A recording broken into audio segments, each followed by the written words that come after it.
Hola, hola, ¿qué tal? ¿Cómo están? Espero que muy bien. Bienvenidos al curso. Espero que ustedes sientan en este caso una confianza y también que ustedes también puedan aprender bastante en lo que es nuestro curso preuniversitario. Recuérdense que tenemos un grupo de Telegram en la cual ustedes pueden en su momento consultar. Tenemos la clase número uno entonces y para esta vamos a ver la guía uno, guía 2. Recuérdense que son 11 guías las que vamos a trabajar durante este semestre, ¿verdad? Entonces, comenzaremos desde química, etcétera, etcétera, y vamos a llegar hasta lo que es nomenclatura química, ¿ok? Entonces vamos directamente a la primera. El día de hoy o la clase número uno vamos a hablar de lo que es la guía uno y posiblemente la guía número 2. Entonces, para que lo tengamos en cuenta. Muy bien. Entonces, para la primera guía, en este caso que es la guía uno, pues en este caso vamos a hablar de lo que es la química y prácticamente es la ciencia que estudia los cambios de la materia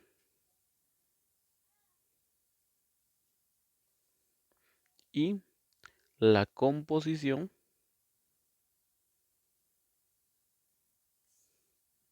de la misma. En otros libros quizás usted pueda encontrar que es la ciencia que estudia la composición de la materia y los cambios que ésta sufre, o sea, lo mismo, estamos hablando de lo mismo, ¿verdad? Entonces es la química. Ahora bien, sabemos de que todo lo que está a nuestro alrededor, ¿verdad? Se llama materia. Y la unidad mínima de la materia se llama átomo.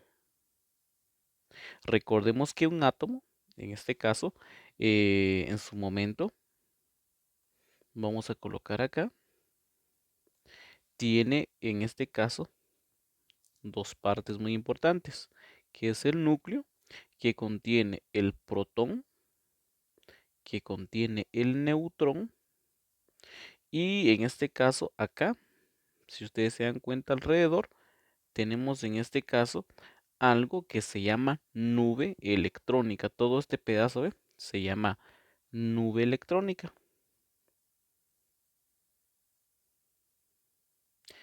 Entonces la nube electrónica va a alojar lo que son los electrones. Entonces va a alojar los electrones. Perfecto. Muy bien. Ahora para la misma. ¿Cuál es la definición de ciencia? A ver. En este caso, para la ciencia, estamos hablando de dos tipos, ¿verdad? Que podemos hablar de las ciencias sociales y podemos hablar de las ciencias naturales, ya que la ciencia es un conjunto ordenado de saberes, ¿verdad? Que en la cual está perfectamente definido en la guía. Su definición lo vamos a encontrar en la guía de trabajo, ¿sí? En la guía vamos a encontrar en este caso la definición correcta de lo que es ciencia. Entonces lo invito a que vaya a la guía y usted ahí se echa ahí la lectura de la misma. Muy bien. Ahora bien, las tres ciencias naturales más importantes son, en este caso, la física, la química y la biología. Entonces, por lo mismo, estas tres ciencias se van a auxiliar. Entonces, se van a auxiliar para que ustedes lo vayan viendo. Ahora bien, ¿y cómo se desarrolla prácticamente la ciencia? ¿Cómo se va a desarrollar? ¿O cómo se hace digamos, una situación de estudio, ¿verdad? Porque recuerde que la ciencia es estudiar mediante pasos, digamos, algún fenómeno, lo que es ciencia, ¿verdad? Entonces lo vamos a ver gracias a algo que se llama método científico, que es un conjunto de pasos ordenados, ¿verdad? Un conjunto de pasos ordenados que nos llevan a un tipo especial de conocimiento. Ahora bien, ¿cuáles son esos pasos? En este caso, la observación,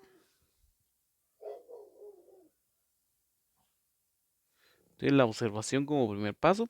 Y fíjense que en varios libros dice que la observación es aquí también donde un subpaso es donde se va a hacer o lanzar la pregunta. Entonces, ¿por qué muchos libros, digamos, mencionan lo que es en su momento que en la observación está la pregunta? Porque si usted observa, está procesando. En cambio, si usted solo mirara o digamos mirar y observar, mirar solo se queda viendo una pared pensando en otras cosas. O sea, en la observación dicen los autores que también se va a hacer la pregunta.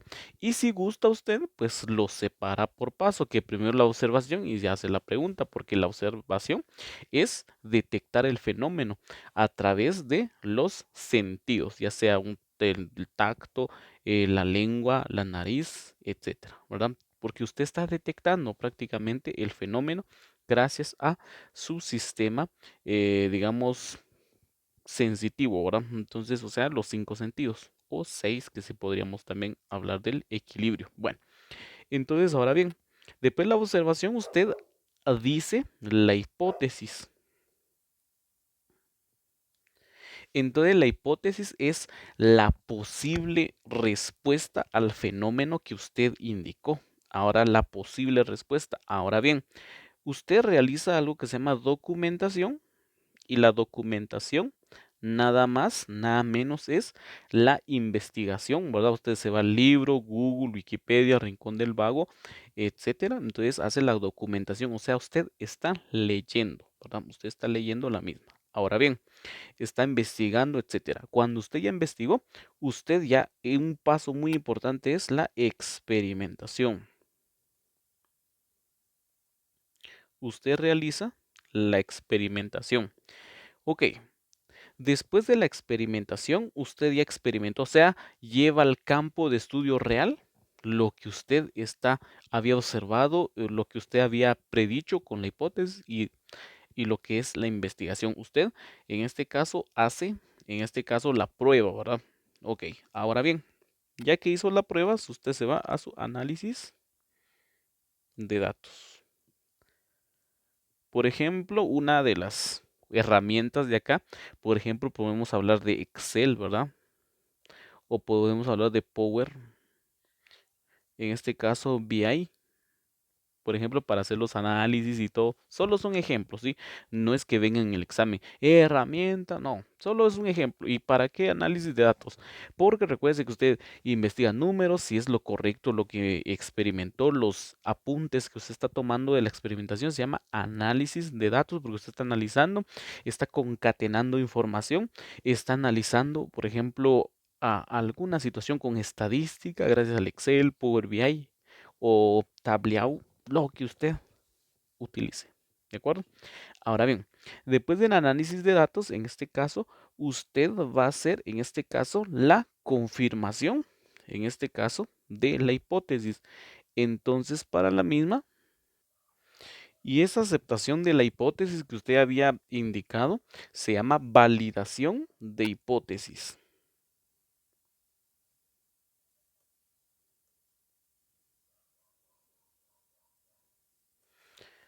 Validación de hipótesis es lo que tenemos por acá. Validación, o sea, lo que usted predijo o lo que usted, podríamos decir en palabra vulgar, tanteó, ¿verdad? Para la misma.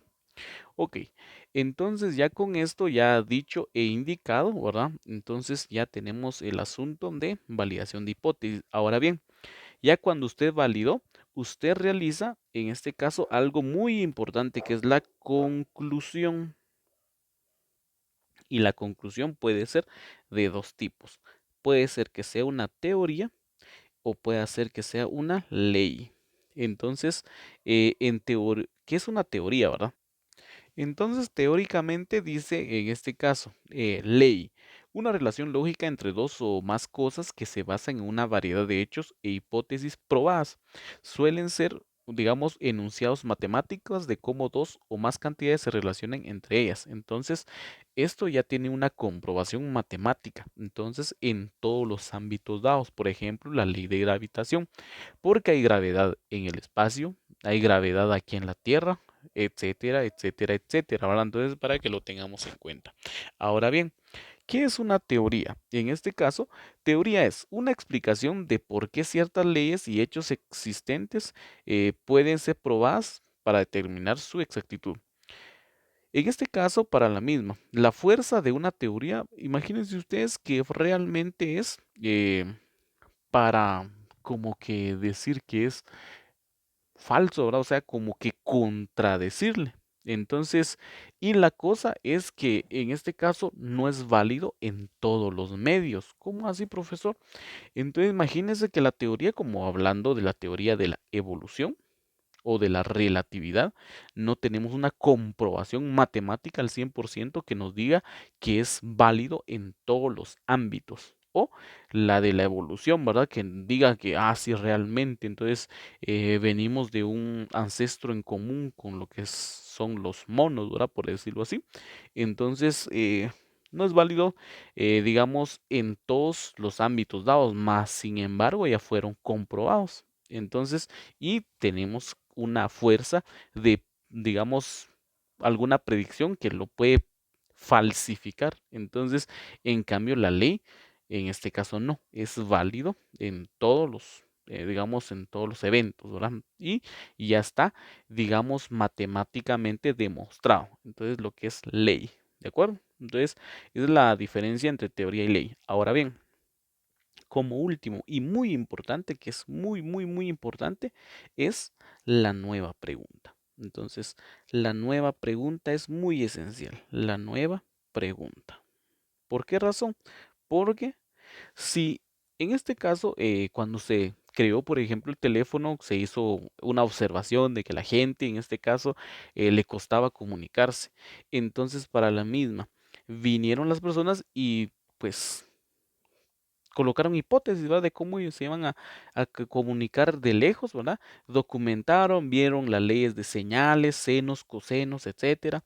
Experimentaron, ¿verdad? En este caso la historia dice que un señor estaba en una casa y el otro que estaba, digamos, que es su compañero de experimentación estaba en la montaña, ¿verdad? Y justamente entró la primera llamada. Analizaban los datos, de verdad, cómo era o en qué lugar, en este caso, agarraba más.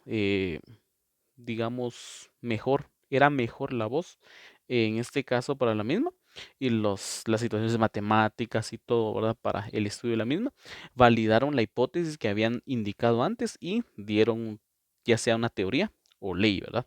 Entonces, pues es la teoría de la comunicación, ¿verdad? Y la nueva pregunta, ¿cómo? Por ejemplo, empezaron a crear los smartphones, porque eso fue creado gracias a una nueva pregunta, ¿verdad? Y apareció el iPhone, smartphone, las computadoras inteligentes, que son más inteligentes que uno ahora actualmente, y las supercomputadoras, y en un futuro la computadora cuántica, ¿verdad? Entonces, así es como se va creando, en este caso, el ámbito de la ciencia. Bien, entonces dejando de lado el método científico, vamos a ir a otra hoja. Recuerde que si usted no anotó, puede hacerle, digamos, o puede retrasar el video, ¿verdad? No hay ningún problema ahí, no tenga pena. Entonces usted atrasa el video y toma nota. Bien, ahora hablemos del desarrollo histórico de la química.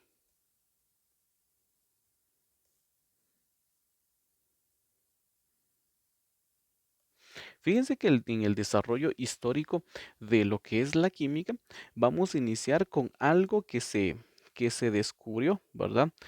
En la misma. Miren, realmente lo primero que hizo el humano, ¿verdad? Pues es la creación de herramientas, entre muchas cosas.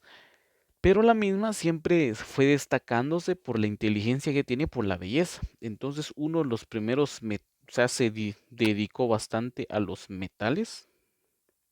De hecho, ustedes todavía conserva el humano esa situación de ese valor sentimental que le tiene a los metales, porque, por ejemplo, una de las situaciones entre la guerra que se está viviendo actualmente, ¿verdad? Ustedes, en este caso, la reserva de metales le ha dado estabilidad a los países que están prácticamente en el primer mundo, ¿verdad?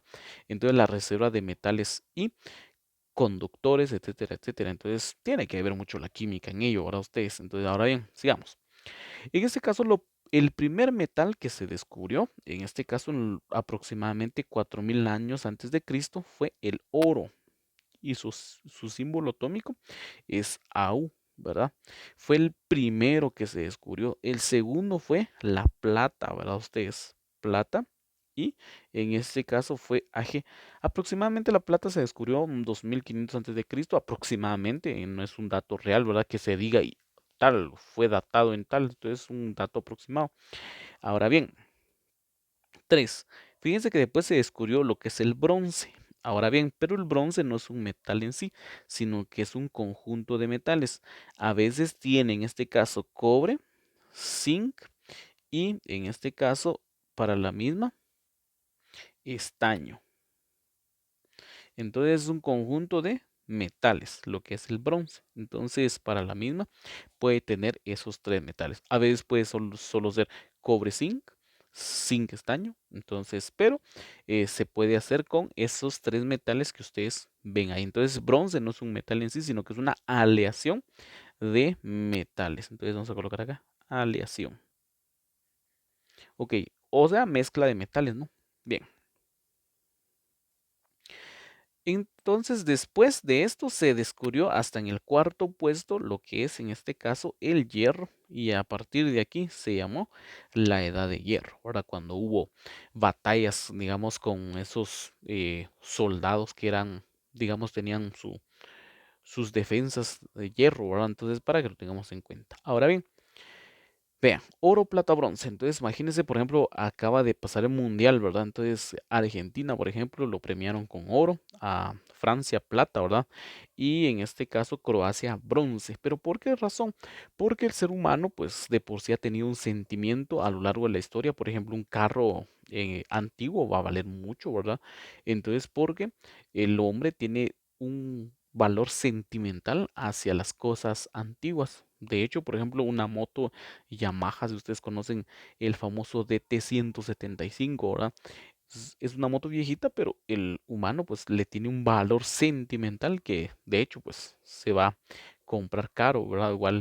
Igual un de esos Toyotas famosos, ¿verdad? Que son 22R, ¿verdad? De modelos 92, 94, o sea, son un poco caras, ¿verdad? Entonces, porque el humano le ha puesto valor sentimental y dirán, pero no hay depreciación, pues no, porque a la misma, el humano tiene valor sentimental con las cosas entre más se haya descubierto antes. Por lo tanto, oro fue lo primero que se descubrió, es lo que tiene en este caso más valor, plata y el bronce. Pero no es el oro el más caro, pues en realidad no. Por ejemplo, tenemos al platino, que es un excelente, en este caso, catalizador. Es carísimo, de hecho muy caro. Podría decirse que es el metal más caro, ¿verdad? Que es el platino. Entonces no es el oro en sí, el metal más caro, pero por su valor sentimental, en este caso es el que con lo cual se va a premiar en este caso la medalla de oro, plata y bronce. Entonces todo tiene que ver y tiene todo una razón de ser. Muy bien, sigamos. Ahora para la misma. Tenemos ahora lo que es hablar sobre en este caso la edad, o sea, de los griegos. Aquí podemos hablar un poquito de Parménides, Heráclito, etcétera, etcétera, etcétera, o Empédocles. Entonces, para la misma. Y Empédocles, por ejemplo, postuló que para la misma en los años, en, o sea, imagínense 400 antes de Cristo, ¿va? Empédocles realmente fue el que postuló, muchos dicen que es Aristóteles o Platón, ¿verdad? Pero fue Empédocles según la filosofía, ¿verdad? El estudio de la misma, el que dijo que hay cuatro elementos, que es agua, tierra, fuego, en este caso, para la misma, sería, ¿cuáles dijimos? Agua, aire, tierra, fuego, cuatro elementos. Pero hay un científico más importante en la edad de los griegos que fue Demócrito, ¿verdad? Y su maestro se llamaba Leucipo o Leucipo. La cosa que él era el maestro, ¿verdad? Maestro Entonces el alumno era Demócrito y el maestro era Leucipo, ¿verdad?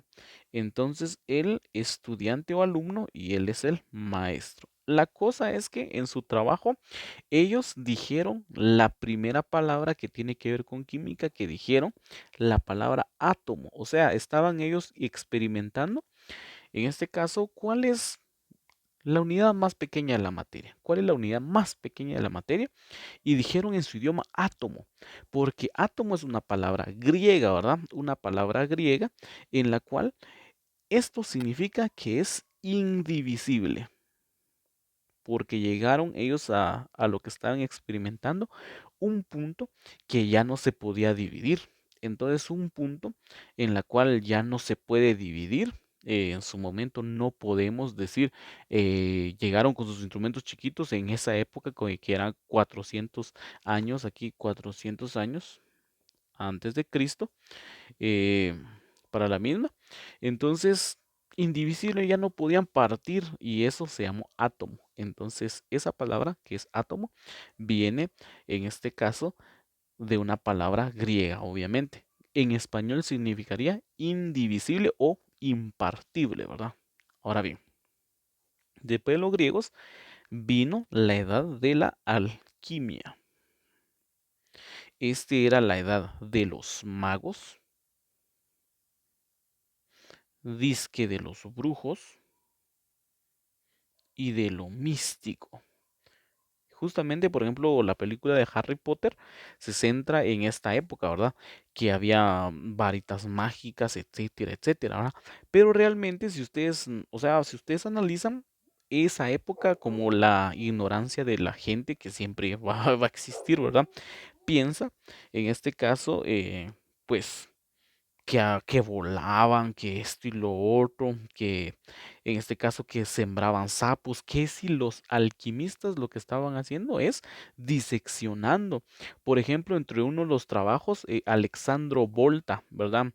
Y Galván, lo que investigaron, y un científico que se llama Nernst, ¿verdad?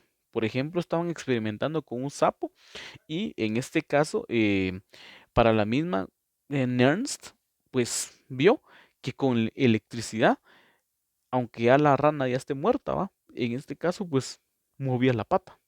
¿Cómo así dijo Nernst? O sea que hay un potencial en este caso, eléctrico en lo que es el cuerpo. Y es ahí cuando empezaron a investigar entonces la electroquímica del cuerpo, gracias a Galvani, o sea, en ese caso creo que es italiano, Alexandro Volta y Nernst, ¿verdad? Entonces, ellos, pues eso viene donde viene lo galvánico, el voltaje y el potencial de Nernst, en este caso, en electroquímica. Pero bueno, eso no, digamos aquí, algo así es lo que estaban haciendo los alquimistas que estaban abriendo órganos, de hecho abrían tumbas, etcétera, etcétera, para estudiar los cuerpos. Entonces, por ejemplo, Leonardo da Vinci era un gran alquimista, ¿verdad? Entonces, para que lo tengamos en cuenta, pero como la gente y su ignorancia de siempre creía que volaban, que pócimas, que esto y lo otro. Entonces, y para males, pues fue esta época, pues que se crearon los venenos, etcétera, etcétera, etcétera. Ok, ¿qué buscaban prácticamente los alquimistas? Algo que se llamaba la piedra filosofal. Ok, y la piedra filosofal se supone que daba, en este caso, dos funciones. En este caso, que sería, número uno, la vida eterna y dos, la transmutación. Ok, vida eterna, ¿cómo así? Dice que en este caso, si es el que tenía la piedra filosofal, dice que daba, en este caso, la vida eterna. Entonces, para que lo tengamos en cuenta. Muy bien, entonces, y como no hay vida eterna, ¿qué se creó de aquí? Nació la medicina, ¿verdad? Como tal, porque no había vida eterna, había que buscar un mecanismo de cómo la gente no falleciera tan pronto. Tenemos la transmutación y de aquí qué transformación de la materia, ¿verdad? Entonces, aquí nació la química como tal, ¿verdad? Entonces, ahora bien, después de la misma, eh, nació la yantroquímica. Y esta edad fue muy interesante porque se unió la alquimia, en este caso, con la medicina. Y entonces fue enfocado en la salud. Entonces, en la iantroquímica, un señor que, digamos, floreció este conocimiento es el señor Paracelso. De hecho, tiene un nombre muy raro. Ustedes, él solito se autodenominó Paracelso. Entonces, porque su nombre es bastante interesante, si gustan, pues van a ir a investigar cuál es el nombre completo de Paracelso en el Wikipedia. Se van a dar cuenta de que Theophrastus Bombastum Saber, ¿verdad? Entonces, y él solito se puso Paracelso. Entonces, eso es la iantroquímica, ¿verdad? Que cuando se aplicó, se empleó la alquimia y eso los estudios de que es que y más que lo místico, ¿verdad? Para la medicina, para que haya salud. Obviamente con el ensayo de prueba y error, ¿verdad? Ok, muy bien. Ahora después de la iantroquímica nació la teoría del flogisto.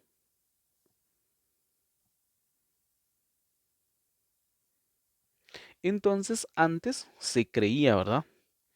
Que por ejemplo, si esto fuera leño, ¿verdad? Y había fuego, en este caso, dice que había una sustancia, ¿verdad? Que estaba con las cosas que tenían combustión, que era el flogisto.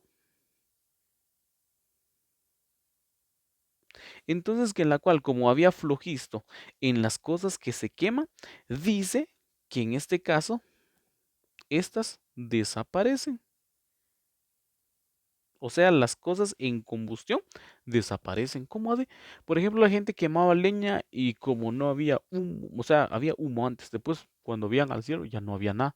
Entonces la gente creía, hay algo que está, en este caso, con lo que se está quemando, le llamaron ellos, eso se llama flogisto, así como cuando decían que fuera del planeta había éter, ¿verdad? Entonces, para que lo tengamos en cuenta. El flogisto es algo similar, ¿verdad? Que dice que lo tenían las sustancias que iban en combustión y cuando al contacto con el viento dice que desaparece.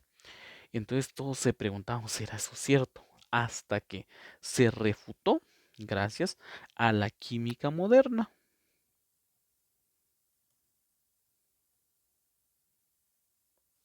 Y entonces en la química moderna, ¿qué se dijo? En la química moderna, lo que se dijo es lo siguiente. En este caso, como aquí todos creían prácticamente, aquí ve, todos creían que prácticamente esto era lo verdadero, que esto es lo correcto, que la teoría del flogisto era lo mejor, etcétera, etcétera. Entonces vino la química moderna a desmentir. Y el padre de la química moderna es Anthony Lavoisier. Vamos a borrar. La cual el que dijo, como postuló, miren, imagínense que se coloca en una cámara de combustión este mismo leño que se está quemando aquí, ¿ve? Esta misma cosa que se anda quemando acá. Ahora bien, para la misma, vea, si usted coloca en una cámara esto, prácticamente usted vería, que hay vapor de agua, humo, ceniza negra. Y si usted mide la masa, se da cuenta de que, híjoles, solo hubo una transformación, pero la masa sigue siendo la misma en la cámara. Entonces, correcto. Entonces fue así como nació entonces la ley de conservación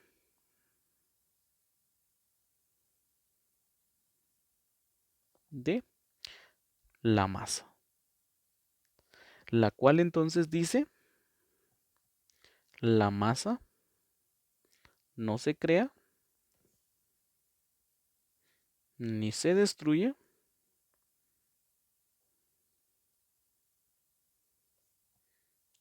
solo se transforma.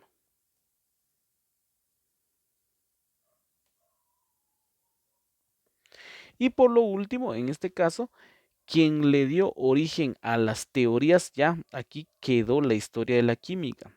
Ya el otro capítulo, solo que ahí quedó todo feo, en este caso, ya el otro capítulo a hablar de la historia de la química es sobre las teorías atómicas. Y quien le dio inicio al papá de las teorías atómicas es, en este caso, el padre de las teorías atómicas es el señor John Dalton.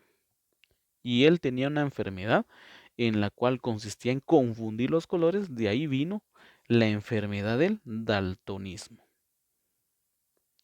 Entonces, Dalton, ¿qué es? El padre de las teorías atómicas, en aproximadamente en los años 1800, 1809, si no estoy mal. Y si no, pues ustedes me corrigen, no hay ningún problema. Entonces, ahora bien, la química moderna, teoría flogisto, etcétera. Ahora bien, para la misma, ahora voy a ir a traer una imagen que necesito que lo copien, por favor. Muy bien, y es sobre las ramas de la química. Recordarle entonces que la química orgánica estudia los derivados de carbono. La química inorgánica estudia todo lo que no es derivado, que el átomo central sea el carbono. La analítica pues tiene dos ramas, que es la cuantitativa, la cantidad cualitativa, las cualidades o digamos las características organolépticas. Entonces ahí lo tienen, ahí está la definición. La bioquímica estudia la composición y reacciones químicas del ser vivo. Y la fisicoquímica, la velocidad, trabajo, energía, potencia de las reacciones químicas que puede ser de un elemento vivo, no vivo o del universo incluso, ¿verdad? Entonces, ahí están las ramas principales de la química y la química general que va a estudiar las 5 ramas. Entonces, pero actualmente hay más ramas que son, por ejemplo, la computación cuántica, la química cuántica, etcétera, etcétera, etcétera, pero las ramas principales son las 5 y la general que abarcaría las 5. Cualquier cosa estamos a la orden entonces y solo pudimos abarcar la guía 1 entonces y su tarea entonces es resolver y subir la guía 1. Cualquier cosa estamos a la orden. Éxitos en todo.